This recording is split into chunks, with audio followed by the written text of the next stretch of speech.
ఒక్క విషయం చెప్పేది గుర్తుపెట్టుకోండి, న్యాయము ఎప్పుడైనా ఎక్కడైనా కానీ న్యాయం అనేది ఉంది, అన్యాయం అనేది ఉంది.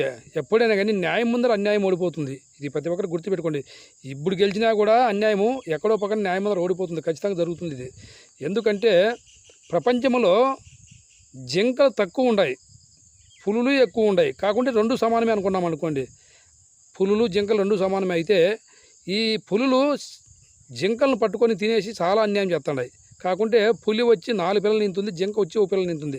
కాకుంటే జింకలే ఎక్కువ పెంపు అయిపోయినాయి, కానీ పులులు ఎన్నిన్నా కూడా పులులు అన్యాయం అయిపోతున్నాయి. ఎందుకంటే దీనిలో అన్యాయం, ఎందుకు పట్టుకొని తినేది, చాలా ఘోరంగా చంపేది, ఇవన్నీ చేస్తున్నాయి. కాబట్టి పులులు ఎక్కడ చూసినా అంతరించిపోతున్నాయి. ఎందుకంటే ఎక్కువ లేవు అవి. జింకలు కొన్ని లక్షల వేలలో ఉండే జంతువుల్లోనూ జింకలు, ఎందుకంటే దాని పక్కన న్యాయం ఉంది కాబట్టి, దీని పక్కన అన్యాయం ఉంది కాబట్టి ఇవి నాశనం అయిపోతున్నాయి. అందుకే ఎప్పుడైనా కానీ న్యాయం ముందర అన్యాయం ఎప్పుడు గెలవలేదు. ఇది ప్రతి ఒక్కరు గుర్తుపెట్టుకోవాలా. బాయ్ పేరెంట్స్, నచ్చితే లైక్